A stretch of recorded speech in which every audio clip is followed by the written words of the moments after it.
নমস্কার, টিডি exam Challenger YouTube চ্যানেলে তোমাদের সকলকে স্বাগত জানাই। আজকের এই পর্বে আমরা আদি মধ্যযুগ এই বিষয়ের ওপর যে সকল গুরুত্বপূর্ণ প্রশ্ন আসবে সেই সকল প্রশ্নোত্তর পর্ব আলোচনা করব।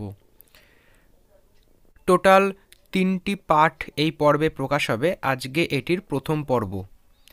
তো দেখো, প্রথম প্রশ্ন কি বলেছে, বাংলায় কৌলিন্য প্রথা কে প্রবর্তন করেন? অপশান দেখো, বলছে গোপাল, বল্লাল সেন, ধর্মপাল আর লক্ষণ সেন। এই প্রশ্নের সঠিক অ্যান্সার কোনটি হবে?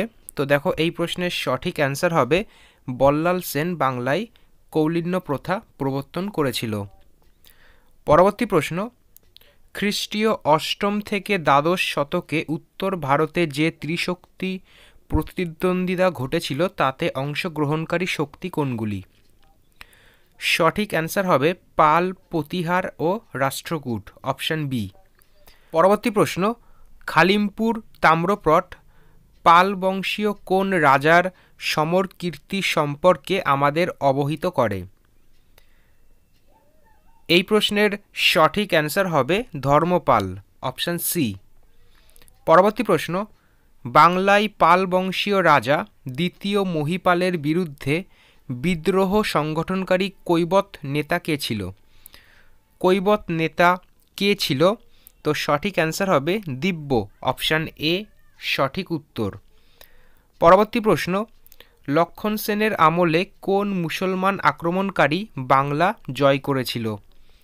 গুরুত্বপূর্ণ প্রশ্ন, সঠিক অ্যান্সার হবে বখতিয়ার খলজি লক্ষণ সেনের আমলে বাংলা জয় করেছিল। পরবর্তী প্রশ্ন, কবে ইখতিয়ারউদ্দিন বখতিয়ার খিলজি বাংলা আক্রমণ করে? তো দেখো, এই প্রশ্নের সঠিক অ্যান্সার হবে 1202 খ্রিস্টাব্দে বাংলা আক্রমণ করেছিল।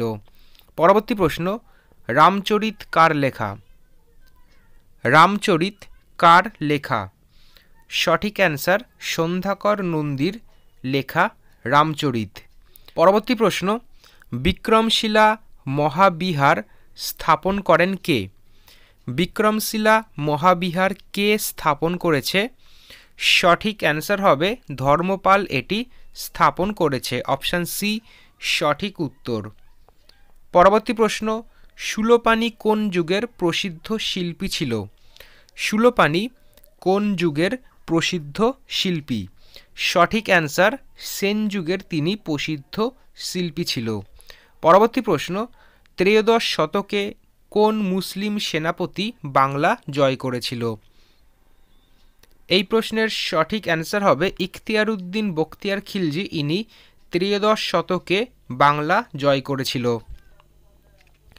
পরবর্তী প্রশ্ন, সন্ধ্যাকর নন্দী নিচের চারটে অপশানের ভেতর এটি কোনটি সঠিক অ্যান্সার হবে? তো সন্ধ্যাকর নন্দী কে ছিল? সঠিক অ্যান্সার তিনি রামচরিত কাব্যগ্রন্থের রচয়িতা ছিলেন, অপশান বি সঠিক উত্তর। পরবর্তী প্রশ্ন, সন্ধ্যাকর নন্দী কোন বংশের সভাকবি ছিল? সন্ধ্যাকর নন্দী কোন বংশের সভাকবি? সঠিক অ্যান্সার তিনি পাল বংশের সভাকবি ছিলেন। পরবর্তী প্রশ্ন, দিব্যক কোন বিদ্রোহের নায়ক? দিব্যক কৈবত্য এই বিদ্রোহের নায়ক ছিল। পরবর্তী প্রশ্ন, নিম্নলিখিত কে ছিলেন পাল দার্শনিক ও পণ্ডিত? নিম্নলিখিত কে ছিলেন পাল দার্শনিক আর পণ্ডিত? সঠিক answer Atish Dipankar, option D. পরবর্তী প্রশ্ন, ধৈ কার সভাকবি ছিল? ধৈ কার সভাকবি ছিল? সঠিক অ্যান্সার হবে তিনি লক্ষণ সেনের সভাকবি ছিল, অপশান বি সঠিক অ্যান্সার। পরবর্তী প্রশ্ন, বিখ্যাত বৌদ্ধ পণ্ডিত তথা সাহিত্যিক হরিভদ্র যার রাজসভা অলঙ্কৃত করত? তো তিনি কোন রাজার রাজসভা অলঙ্কৃত করতেন? সঠিক অ্যান্সার তিনি ধর্মপাল এই রাজার রাজসভা অলঙ্কৃত করতেন। পরবর্তী প্রশ্ন, নিম্নলিখিত কাকে উত্তরা পথস্বামী বলা হতো? উত্তরা পথস্বামী এই নামে ডাকা হতো বা বলা হতো দেবপালকে, অপশান সি সঠিক অ্যান্সার। পরবর্তী প্রশ্ন, ধীমান ও বিথপাল দুজন বিখ্যাত শিল্পী ছিল কোন যুগের? গুরুত্বপূর্ণ আরেকটি প্রশ্ন। তো দেখো এই প্রশ্নের সঠিক অ্যান্সার হবে এরা দুজনেই পাল যুগের বিখ্যাত শিল্পী ছিল। পরবর্তী প্রশ্ন, কোন মুসলিম আক্রমণকারী নালন্দা বিশ্ববিদ্যালয় ধ্বংস করেছিল? তো নালন্দা বিশ্ববিদ্যালয় ধ্বংস করেছিল মোহাম্মদ বিন বখতিয়ার খিলজি। অপশান সি সঠিক অ্যান্সার।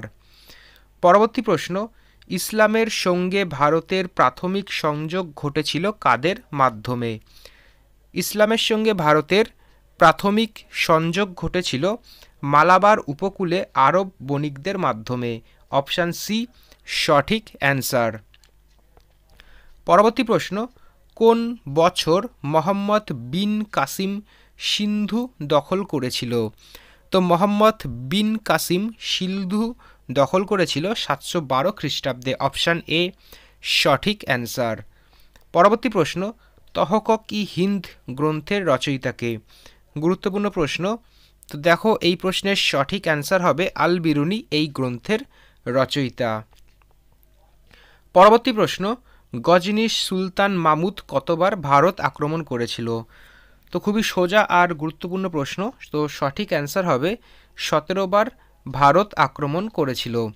পরবর্তী প্রশ্ন দেখো, 1192 খ্রিস্টাব্দে তরাইনের যুদ্ধে মোহাম্মদ ঘোরির হাতে কোন রাজা পরাজিত হয়েছিল? তো মোহাম্মদ ঘোরির হাতে কে পরাজিত হয়েছিল? সঠিক অ্যান্সার হবে পৃথ্বীরাজ চৌহান। অপশান বি এই প্রশ্নের সঠিক অ্যান্সার। পরবর্তী প্রশ্ন দেখো, কোন চোল রাজা বাংলা জয় করেছিল? তো বাংলা জয় করেছিল প্রথম রাজেন্দ্র চোল। অপশান সি সঠিক অ্যান্সার। পরবর্তী প্রশ্ন, রাজরাজেশ্বর মন্দির তৈরি করেছিল কোন রাজা? রাজরাজেশ্বর মন্দির কোন রাজা তৈরি করেছিল? সঠিক অ্যান্সার প্রথম রাজারাজ। অপশান বি এই প্রশ্নের সঠিক অ্যান্সার। পরবর্তী প্রশ্ন, চোল রাজারা রাজত্ব করতেন কোথায়? চোল রাজা কোথায় রাজত্ব করত? তো দেখো সঠিক অ্যান্সার হবে এই প্রশ্নের অপশান সি তামিলনাড়ুতে তারা রাজত্ব করত। পরবর্তী প্রশ্ন, রাষ্ট্রকূট বংশের প্রতিষ্ঠাতাকে? গুরুত্বপূর্ণ প্রশ্ন। তো রাষ্ট্রকূট বংশের প্রতিষ্ঠা হচ্ছে দন্তি দুর্গ। অপশান ডি এই প্রশ্নের সঠিক অ্যান্সার। পরবর্তী প্রশ্ন, নিম্নলিখিত কোন স্থানে বিখ্যাত কৈলাসনাথ মন্দির অবস্থিত? বিখ্যাত কৈলাসনাথ মন্দির এটি ইলোরাতে অবস্থিত। অপশান সি সঠিক অ্যান্সার। দেখো আজকের পর্বের শেষ প্রশ্ন, ইলোরায় কে কৈলাসনাথ মন্দির প্রতিষ্ঠা করেছে?